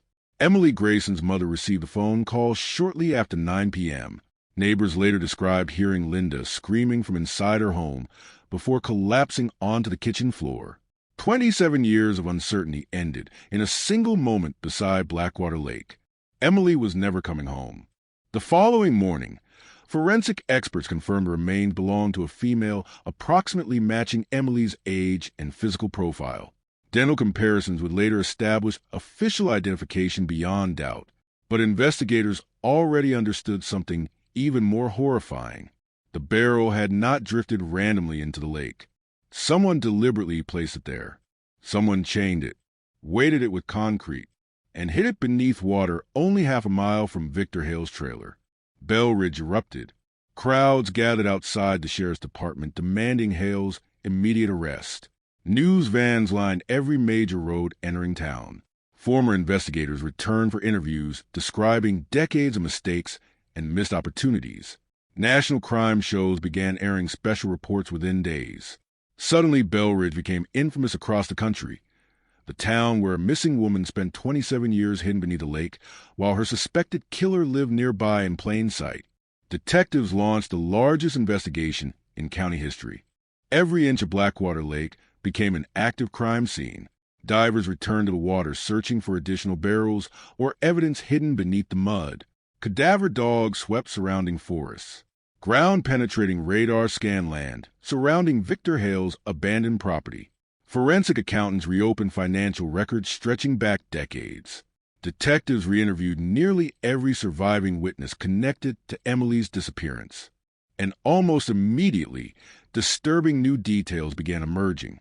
The barrel itself originated from a manufacturing company located less than 15 miles from Bell Ridge. Employment records revealed Victor Hale worked temporary dock contracts for the company during the late 1980s. The industrial chain wrapped around the remains matched equipment frequently used at the shipping yard where Hale once worked. Even more alarming, forensic examination identified traces of marine adhesive inside the barrel identical to materials recovered years earlier from Hale's garage during the Carla Mendez investigation. For the first time in nearly 3 decades, investigators believed they finally had enough evidence to charge Victor Hale with murder. There was only one problem. Nobody could find him. When detectives arrived at Hale's trailer less than 12 hours after the barrel discovery, the property sat empty, windows broken, doors hanging open, dust-coating furniture inside. It looked abandoned for years despite witnesses claiming Hale still lived there recently. The trailer smelled of mildew, oil, and stagnant water. Officers discovered stacks of old newspapers covering the walls from floor to ceiling. Nearly every article involved missing women, unsolved murders, or cold cases from surrounding counties. Some articles contained handwritten notes in the margins. Too careless. She trusted him. Storm covered everything. Then investigators entered the back bedroom. The room stopped veteran detectives cold. Photographs covered every wall. Hundreds of women, some smiling, some unaware they were being watched. Many appeared frightened after noticing the camera. Several images showed women entering vehicles alone at night. Others depicted women through apartment windows or walking near isolated roads. At the center of the room hung the largest photograph of all, Emily Grayson leaving Marcy's diner. Time-stamped just 22 minutes before she disappeared. Below the image, someone had written a single sentence directly onto the wall. She was supposed to stay quiet. Detectives also uncovered dozens of cassette tapes hidden beneath floorboards inside the trailer. Most contained distorted recordings of police scanners, weather reports, or long periods of silence interrupted by static. But several tapes included something else. Women's voices, crying, begging, screaming. The recording sent shockwaves through the investigation. Audio experts struggled to determine dates due to severe degradation, but one voice sounded chillingly similar to Emily Grayson, according to surviving family members. Another possibly matched Carla Mendez. Investigators refused to release full details publicly, fueling even more fear and speculation across Bell Ridge. Then came another horrifying discovery. During a secondary dive operation near the northern edge of Blackwater Lake, divers located a second submerged barrel buried beneath heavy sediment less than 60 feet from where Emily's remains were found. This one remained sealed shut. News helicopters captured recovery live. Bell Ridge watched in collective horror as cranes lifted the corroded container from dark water, dripping black sludge back into the lake. Investigators transported it beneath armed escort to a secure forensic facility, while reporters speculated nonstop about what waited inside. At 2:16 a.m. the following morning, forensic technicians opened the second barrel. Inside were the skeletal remains of another woman. Dental records confirmed the identity 48 hours later. Carla Mendez. Bell Ridge descended into outrage unlike anything the town had ever experienced. 2 women, 2 barrels, hidden beneath the same lake near the same suspect's property. Suddenly, decades of rumors no longer sounded paranoid. Residents began wondering how many other victims remained undiscovered beyond the forest surrounding Route 16. State investigators formed a multi-agency cold case task force within days. Detectives reopened disappearances stretching back nearly 40 years across neighboring counties. Missing hitchhikers, runaways, unidentified remains discovered near highways, women last seen during storms. Every unsolved case now carried one terrifying question attached to it. Was Victor Hale responsible? But as investigators expanded the search, Victor himself remained missing. Authorities issued a nationwide warrant charging Hale with multiple counts of murder, unlawful disposal of human remains, kidnapping, and obstruction of justice. His face appeared across television screens nationwide, beside headlines calling him the Blackwater Killer. Tips flooded in from multiple states claiming sightings of Hale at truck stops, motels, campgrounds, and rural highways. Most proved false. Then detectives received a call from an elderly woman living near the outskirts of Belridge. Her statement changed the entire timeline of the investigation. The woman, Margaret Holloway, claimed she saw Victor Hale driving toward Blackwater Lake during the early morning hours after Emily disappeared in 1989. According to Holloway, Hale's truck appeared heavily weighted in the back, riding unusually low near the rear axle. She specifically remembered seeing what looked like a large blue barrel partially covered by a tarp inside the truck bed. At the time, she thought nothing of it. Now she realized exactly what she had witnessed. Investigators also uncovered old marina receipts proving Hale rented a small fishing boat the week Emily vanished. The same type of marine adhesive discovered inside the barrel had been purchased by Hale only days earlier, according to surviving hardware store records. Piece by piece, the monster Belridge feared for decades finally emerged into full view. But even then, there remained something deeply unsettling about the evidence. Emily and Carla had both vanished during violent storms, both abducted late at night, both hidden inside weighted barrels, both dumped in the same lake. The precision suggested planning, control, experience, and investigators could not shake one impossible thought. If Victor Hale committed these murders successfully for decades, how many times had he done it before? Search teams intensified operations around Blackwater Lake throughout the autumn of 2016. Divers recovered additional chains, sections of torn plastic sheeting, women's jewelry, and degraded clothing fragments from beneath layers of sediment. Cadaver dogs repeatedly alerted near isolated portions of shoreline beyond Hale's former property. Excavation crews uncovered burned pits containing damaged bone fragments too degraded for immediate identification. The deeper investigators searched, the darker the case became. Then, on October 3rd, nearly 2 months after the first barrel surfaced, authorities received a call from a hunter deep within the forest north of Belridge. He claimed he discovered an abandoned hunting cabin hidden miles from the nearest road. Inside, someone had covered the walls with newspaper clippings about Emily Grayson. And beneath the cabin floorboards, investigators found something wrapped carefully inside oil-stained canvas. A driver's license, issued to Victor Hale, alongside a loaded revolver, and a handwritten note containing only 6 chilling words. They should have left the lake alone. The cabin sat hidden beneath dense pine trees nearly 30 miles north of Belridge, invisible from the nearest road unless someone knew exactly where to look. Moss covered the roof. Broken branches blocked the narrow trail leading toward it. Rainwater leaked through warped wooden boards, while dead leaves collected against the doorway, like the forest itself had been trying to bury the structure for years. Hunters occasionally passed through the region during deer season, but almost nobody ventured deep enough into the woods to find it. That isolation made the discovery even more terrifying. Someone had been living there recently. Investigators entered cautiously at dawn. The inside looked frozen in time. Dust-coated empty cans, stained blankets, rusted lanterns, and stacks of newspapers scattered across the floor. Most headlines focus on Emily Grayson and Carla Mendez. Others involved missing women from surrounding counties dating back decades. Some articles were circled repeatedly in black marker. Certain victims shared striking similarities.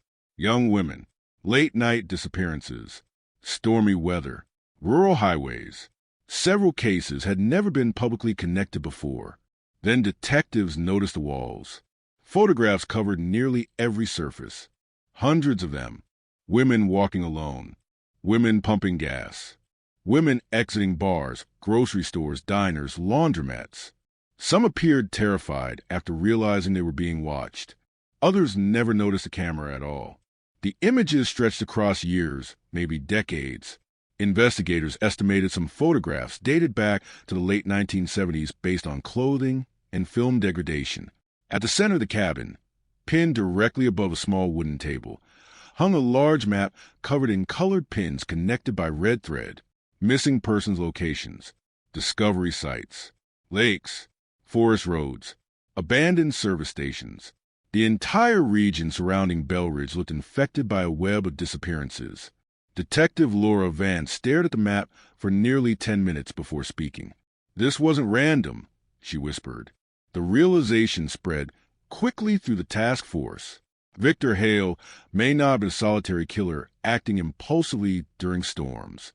Evidence suggested obsession, ritual, planning refined over decades. And if investigators were correct, Emily and Carla might represent only a fraction of his victims. Forensic teams dismantled the cabin inch by inch. Beneath loose floorboards, they recovered ammunition, handwritten journals, women's jewelry, and old cassette tapes wrapped carefully in plastic. Some tapes contained weather broadcasts and police scanner recordings identical to those found in Hale's trailer. Others captured disturbing fragments of conversation between Hale and unidentified women. One tape included heavy rain striking metal, while a terrified female voice repeatedly begged someone to please let me out. Investigators could not identify the speaker immediately. Then came the worst discovery. Hidden beneath the cabin cellar, investigators uncovered a shallow, concealed compartment lined with black plastic sheeting. Inside were several women's personal belongings preserved in sealed containers. Driver's licenses, earrings, watches, photographs. Most belonged to women reported missing across multiple states between 1978 and 2003. The task force suddenly realized they were no longer investigating two murders. They were hunting a potential serial killer operating for nearly 40 years. National media exploded. Bell Ridge transformed overnight into the center of one of the largest criminal investigations in modern state history. Satellite trucks lined every road entering town. Crime reporters described Blackwater Lake as America's buried graveyard. Former FBI profilers appeared on television theorizing Hale selected victims based on routine, isolation, and weather conditions. Some believed storms formed part of his psychological ritual. Others argued he used severe weather strategically because rain destroyed evidence and kept witnesses indoors. Meanwhile, search teams continued sweeping forests surrounding the cabin and Blackwater Lake. And they kept finding things. A necklace buried near an old fire pit matched photographs from an unsolved 1984 disappearance in Oregon. Fragments of clothing discovered beside a creek resembled garments worn by a missing hitchhiker from Nevada. Bone fragments recovered from burn sites near the cabin belonged to multiple unidentified individuals, according to preliminary forensic analysis. The deeper investigators dug, the larger the nightmare became. Then, on October 11, 2016, the task force received a shocking lead from nearly 300 miles away. A retired truck mechanic named Raymond Fisk contacted authorities after recognizing Victor Hale's face during a televised interview. Fisk claimed he worked alongside Hale briefly during the late 1970s as shipping dock near Tacoma. According to Fisk, Hale once confessed something deeply disturbing during a night of heavy drinking. He said lakes were perfect graves, Fisk told investigators. Said water eats everything eventually. Fisk also remembered Hale discussing barrels specifically, large industrial drums used for shipping chemicals and engine oil. Hale allegedly joked that concrete inside the barrels made bodies sleep forever. Detectives immediately reopened old shipping manifests connected to Hale's former employment. Records revealed dozens of industrial barrels disappeared from storage yards during periods overlapping several unsolved disappearances throughout the 1980s. At the time, nobody noticed because inventory systems were primitive and poorly monitored. Now the pattern looked horrifying. Every new discovery pushed Bell Ridge closer toward panic. Parents refused to let children walk home from school. Gun sales surged across neighboring counties. Residents flooded police lines reporting suspicious memories involving Victor Hale stretching back decades. One woman claimed Hale followed her through a supermarket parking lot in 1991 before abruptly leaving when another customer approached. Another reported waking one night to discover Hale standing outside her apartment building staring upward at her window during a thunderstorm. Then a former Belridge deputy came forward with information investigators had never heard before. His name was Calvin Reese. Reese admitted that shortly after Emily disappeared in 1989, he responded to a late-night disturbance call near Blackwater Lake involving Victor Hale and another unidentified man. According to Reese, the men were unloading something heavy from a truck near the shoreline during severe rain. When confronted, Hale became aggressive and claimed they were disposing of damaged fishing equipment. Reese briefly inspected the truck bed, but heavy tarps concealed most contents. He allowed them to leave after checking identification. The deputy never filed a formal report. Why? Because Sheriff Bennett allegedly ordered officers to stop harassing locals during the chaos surrounding Emily's investigation. The revelation devastated Belridge all over again. Public outrage shifted beyond Hale himself toward decades of investigative failures that may have allowed a killer to continue operating unchecked. Families of missing women demanded answers. Lawsuits threatened former officials.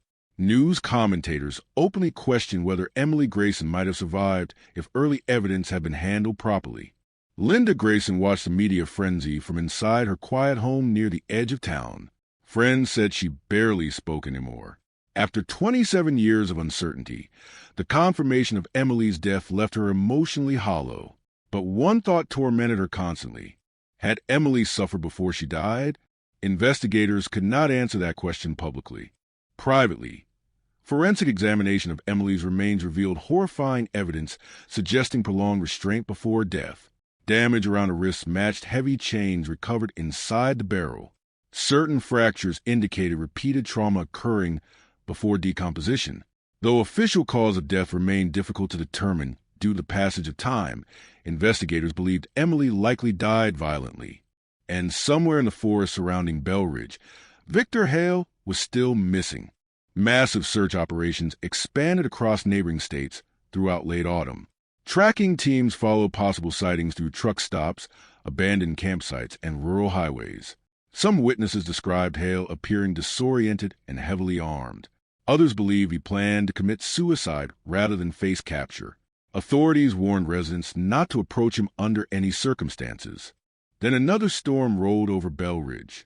October 19th, exactly 27 years and 2 days after Emily vanished. Heavy rain flooded portions of Route 16, while winds tore branches across roads throughout the county. Emergency dispatchers handled multiple accidents overnight. At 11:42 p.m., nearly the exact time Emily left Marcy's Diner decades earlier, Belridge police received a 911 call from a terrified motorist driving near Old Mill Road. The caller claimed a man stepped directly into the highway during the storm, waving a flashlight wildly beside the forest. The description matched Victor Hale. Officers arrived within minutes. No sign of him, but investigators discovered fresh footprints leading into dense woods beside the road.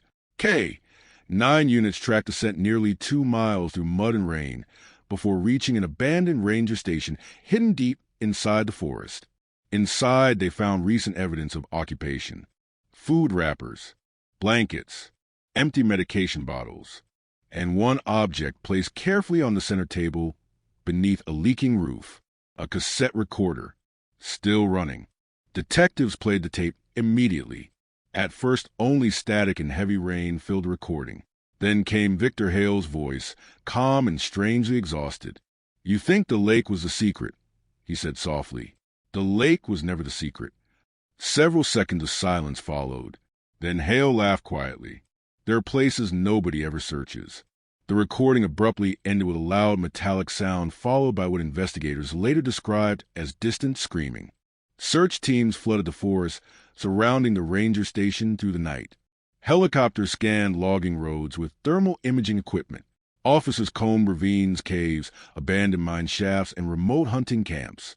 Rain hammered the region nonstop, turning trails into rivers of mud. Just before dawn, one search team discovered fresh tire tracks leading toward an isolated quarry long abandoned outside Bell Ridge.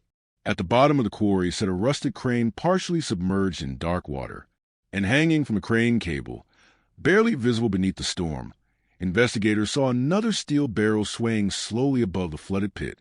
Rain slammed against the quarry hard enough to blur the floodlights into pale white smears across the darkness. Water poured down broken rock walls in violent streams, while thunder rolled above the valley like distant explosions. Officers moved carefully along the muddy ledges surrounding the abandoned pit, weapons drawn, boots sliding dangerously close to the flooded drop below. The old crane groaned in the wind.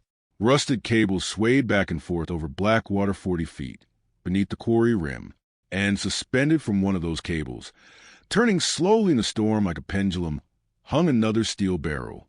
Every detective at the scene understood what they were looking at. Another grave. The barrel appeared newer than the ones recovered from Blackwater Lake, but carried the same horrifying characteristics. Industrial steel, heavy chain wrapped tightly around the center, sections reinforced with poured concrete. Whoever prepared it knew exactly how to make a body disappear permanently beneath water. But this time, the barrel had never been submerged. It had been left hanging, waiting, as if someone wanted investigators to find it. Bomb technicians approached first, fearing the possibility of traps or explosives. The cable supporting the barrel looked unstable after years of corrosion. One wrong movement could send the entire container crashing into a flooded quarry below. Officers secured the crane, while divers prepared in case recovery became necessary from underwater. Then detectives noticed something written across the side of the barrel in faded white paint. Look closer. The word sent a visible chill through the task force. Victor Hale was communicating with them. The realization changed the atmosphere instantly. This was no longer just a fugitive hiding from capture. Hale was orchestrating something, manipulating the investigation, leading police from location to location through storms, forests, and buried evidence like a predator still controlling the narrative even while hunted nationwide. At 6:14 a.m., investigators lowered the barrel carefully onto stable ground beside the quarry.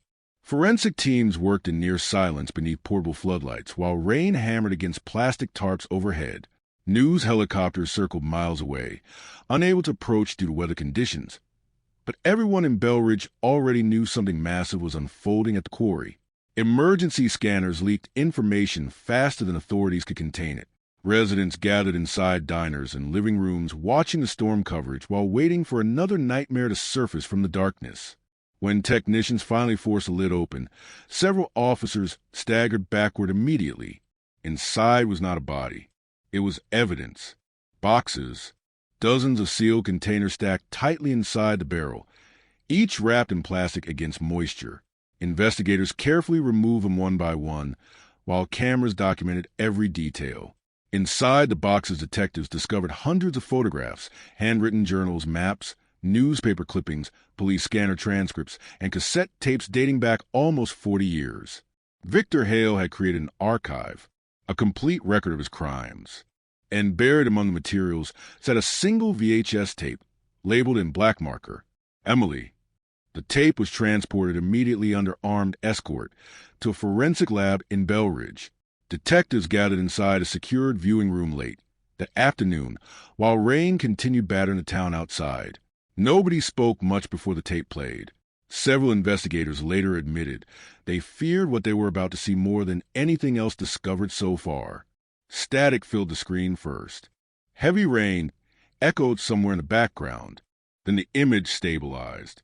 The footage appeared grainy and distorted, likely recorded using an old handheld camcorder sometime during the late 1980s. A dim light illuminated part of a concrete floor inside an unknown structure. Water dripped steadily nearby. The camera shifted shakily before settling on a young woman sitting against a wall with her hands bound tightly in front of her. Emily Grayson, alive. Gasps filled the room instantly. Detectives stared in stunned silence as Emily looked directly toward the camera, terrified and exhausted. Her face appeared bruised, one sleeve torn. Mud covered portions of her jeans, exactly matching Leonard Pike's description from the night she vanished. The timestamp in the corner read October 18th, 1989, hours after her disappearance. Emily's voice trembled as she spoke. He said if I stayed quiet, he'd let me go. The tape continued for nearly 18 minutes.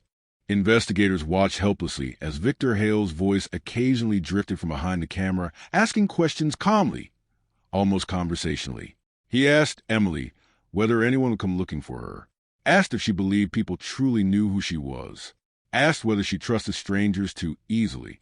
The entire interaction felt deeply disturbing because Hale never shouted, never sounded angry. His tone remained controlled and eerily patient throughout the recording. At one point, Emily began crying and begged to contact her mother. Hale lafet softly. You already disappeared, he whispered. The tape abruptly ended seconds later. No murder captured. No clear location visible.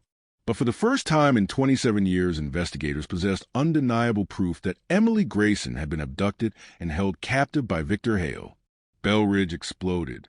National news networks interrupted regular programming to report the existence of the tape. Legal experts debated whether investigators should release portions publicly. Emily's family refused to watch the footage after learning basic details. Linda Grayson reportedly collapsed after detectives informed her the tape confirmed Emily suffered before death, and Victor Hale remained missing. But buried inside the recovered journals from the quarry barrel, investigators uncovered something even more terrifying than the tape itself. Names. Pages and pages of names. Some corresponded to known missing women. Others belonged to individuals never reported missing at all. Next to certain names, Hale included dates, locations, weather conditions, and cryptic comments written in meticulous handwriting. Too much attention. Wrong vehicle. Trusted me quickly. Kept screaming. The journal suggested Hale stalked hundreds of women over decades while selecting only certain victims. Investigators compared the entries against unsolved disappearances nationwide and immediately identified possible matches stretching across 7 states. Then they found the drawings. Detailed sketches of underground structures, drainage tunnels, abandoned buildings, and remote industrial sites throughout the region. Some locations had already been demolished years earlier. Others remained standing but forgotten. One recurring location appeared repeatedly throughout multiple journals. An abandoned water treatment facility outside Bell Ridge. The same facility had once served as Blackwater Lake during the 1970s before shutting down permanently after contamination issues. Dense forests surrounded the area. Most residents barely remembered it existed. Detective Laura Vance became convinced immediately. That's where he kept them, she said. Search teams mobilized within hours despite worsening weather. Officers surrounded the abandoned facility shortly before midnight, while helicopters scanned surrounding woods using thermal imaging. The structure rose from the forest like a rotting skeleton. Broken concrete towers, rusted pipes, flooded basements disappearing beneath darkness. Wind howled through shattered windows while rainwater poured from collapsed ceilings inside. The place smelled like mold, oil, and stagnant water. Investigators entered slowly. Flashlights swept across peeling walls covering graffiti and decades of decay. Most rooms appeared abandoned long ago until officers reached the lower maintenance tunnels beneath the facility. There, hidden behind welded metal doors, detectives discovered something horrifying. Cells. Small concrete rooms reinforced with chains bolted directly into the walls. Old mattresses. Buckets. Scratches covering the concrete. Several investigators stopped speaking entirely as they moved deeper underground. The tunnel stretched farther than expected beneath the facility, connecting the drainage systems leading toward Blackwater Lake. In one chamber, officers discovered shelves lined with videotapes and photographs preserved carefully inside waterproof containers. Victor Hale had been using the underground tunnel for years. Then they found the clothes. Women's clothing sealed inside industrial bags stacked against one wall. Forensic teams identified garments belonging to multiple missing persons cases within days. One jacket matched a woman who disappeared in Idaho in 1994. Another belonged to a college student missing since 1981. The scale of the horror kept expanding. Then, At 2:33 a.m., one officer discovered fresh footprints in the mud near the deepest section of tunnel. Fresh, not old impressions. Someone had been there recently. Search teams spread through the underground system immediately. Officers shouted warnings while moving through narrow, flooded corridors beneath the facility. Water dripped constantly through cracked ceilings. Electrical cables swung overhead. Every shadow looked alive beneath flashlight beams. Then one detective heard coughing somewhere ahead. Faint, human. The task force followed the sound deeper underground until they reached a locked maintenance chamber partially submerged beneath dark water. Officers forced the door open with crowbars and rushed inside. The room was empty. Almost. Against the far wall, investigators discovered a rusted wheelchair beside piles of blankets and empty food cans. Medical supplies littered the floor nearby. Someone had clearly been hiding there recently. Then Detective Vance noticed movement beneath the water. A body, face down, floating slowly beside the wall. Divers entered immediately while officers secured the chamber. Seconds later, they rolled the body over beneath flashlight beams cutting through black water. Victor Hale stared upward with pale, frozen eyes. Dead, a gunshot wound directly beneath the chin. And chained tightly around his wrist was a key attached to a faded plastic tag, labeled with 3 handwritten words. The last one. The underground chamber fell completely silent after detectives pulled Victor Hale's body from the water. Rain echoed faintly through distant pipes somewhere above the tunnels, while officers stood frozen beneath flickering flashlight beams staring at the dead man who had haunted Bell Ridge for nearly 3 decades. For years, residents imagined this moment differently. A dramatic arrest, a courtroom confession, families finally hearing the truth directly from the monster responsible. Instead, Hale floated alone in darkness beneath an abandoned water treatment facility, a bullet through his skull and a cryptic key chained to his wrist like one final message. The last one. Nobody understood what the words meant. Not yet. Paramedics confirmed Hale had been dead less than 24 hours. The wound appeared self-inflicted. Powder burns covered portions of his face and right hand, though investigators still processed the scene cautiously, unwilling to rule out other possibilities too early. Beside Hale's body, officers recovered a revolver missing 1 round and a waterproof duffel bag containing canned food, batteries, weather maps, and police scanner equipment. He had clearly been hiding underground for days, maybe weeks, while the investigation closed around him. But something about the chamber disturbed Detective Laura Vance immediately. It looked abandoned too quickly. The blankets remained warm. Coffee inside a thermos still held heat. Water dripped steadily from freshly disturbed footprints leading deeper through a narrow maintenance tunnel beyond the chamber wall. The tunnel disappeared into darkness beneath collapsed piping and old concrete supports. Investigators initially believed Hale had simply used the passage before returning to the chamber and killing himself. Then Vance noticed the handcuffs. One cuff remained bolted to a pipe beside the wall. The other hung open. Fresh scratches covered the metal. Her stomach tightened instantly. "Search the tunnels," she ordered. The task force spread through the underground network beneath the treatment facility, while forensic teams processed Hale's body. The tunnel stretched farther than original blueprints suggested, weaving beneath the forest and connecting to drainage systems surrounding Blackwater Lake. Some passages flooded knee-deep with black water. Others collapsed decades earlier, forcing officers through narrow gaps beneath broken concrete and hanging pipes. The deeper they moved underground, the stronger the smell became. Rot, mildew, human waste. Signs of long-term habitation appeared everywhere. Food wrappers, lanterns, bottled water, medical supplies. And on several tunnel walls, investigators discovered marks scratched repeatedly into the concrete. Vertical lines, grouped in sets of 5. Tally marks. Someone had been counting days. At 4:11 a.m., nearly 2 hours into the tunnel search, Officer Daniel Ruiz heard movement beyond a partially collapsed service corridor near the eastern drainage system. At first, he thought it was an animal. Then came the sound again. Coughing. Weak. Human. Officers forced themselves through debris and entered a small hidden maintenance room barely large enough to stand upright inside. The air smelled suffocating. Rusted pipes dripped constantly overhead. Flashlight beams swept across filthy blankets piled against one wall, and then someone moved beneath them. A woman, alive. She recoiled instantly from the light, shielding her face while gasping in panic. Her hair hung tangled around a gaunt, pale face streaked with dirt and tears. Bruises covered portions of her wrists. One ankle remained shackled to a pipe with a heavy chain. Detectives later described the moment as surreal, almost impossible to process after weeks spent uncovering bodies and graves.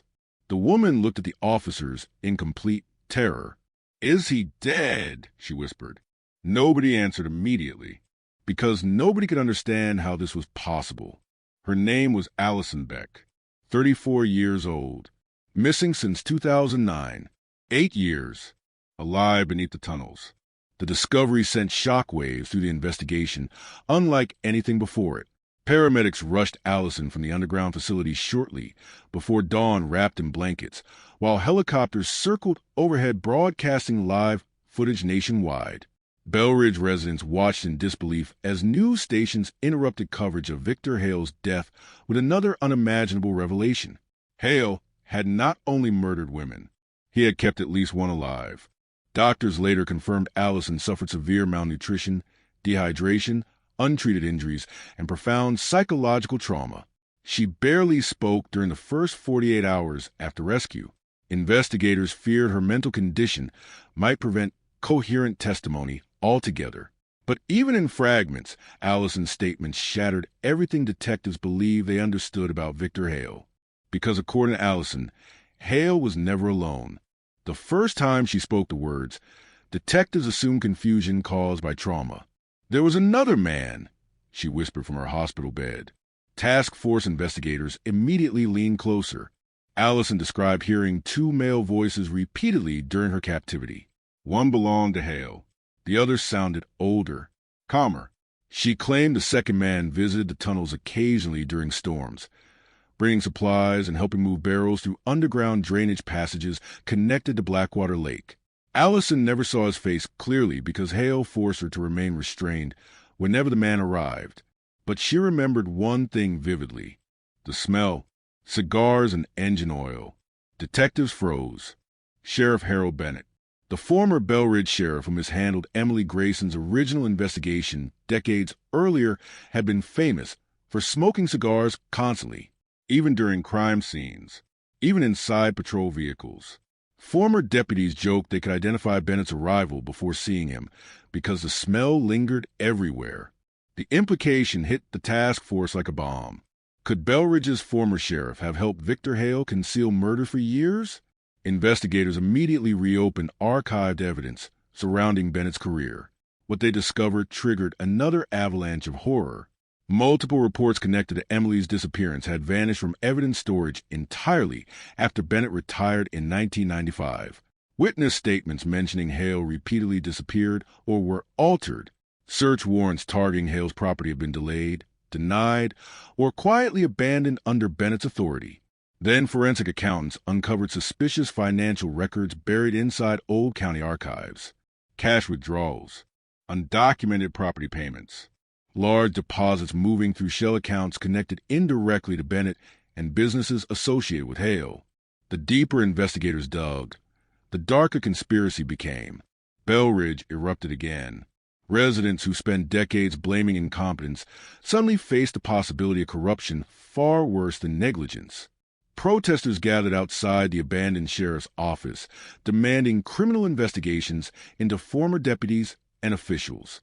News commentators openly questioned whether Bennett actively protected Hale, while women disappeared across multiple states. But Bennett himself had died in 2003 from liver failure, taking his secrets to the grave. Or so investigators thought. Because buried inside Victor Hale's recovered journals, detectives found repeated references to someone identified only as HB. The entry stretched across nearly 20 years. HB cleaned the reports. HB says storms solve everything. HB wants the barrels deeper. One entry dated October 21st, 1989, 4 days after Emily disappeared, contained a sentence that made detectives physically sick. HB says the mother asks too many questions. Investigators suddenly realized Emily Grayson may never have had a chance at justice from the very beginning. Meanwhile, Allison Beck slowly revealed more details about the underground tunnels during extensive interviews with federal investigators. She described hearing water pumps activate during storms. She remembered Hale transporting heavy containers through hidden drainage corridors at night. Most disturbing of all, she claimed there were additional rooms beneath the facility even Hale seemed afraid of. He called them the deep chambers, Allison whispered. According to her testimony, Hale once told her nobody would ever find what was buried there because the water sealed everything. Search teams returned underground immediately. Engineers reviewed original treatment facility blueprints and discovered several sections missing from county records entirely. Ground-penetrating radar revealed large hidden cavities beneath collapsed portions of the tunnel network, extending deeper beneath the forest than anyone realized. Excavation crews began drilling through blocked corridors within hours. What they uncovered over the following week transformed the investigation from a regional serial murder case into one of the most horrifying criminal discoveries in modern state history. Behind a collapsed concrete wall nearly 60 feet underground, investigators discovered a massive concealed chamber connected directly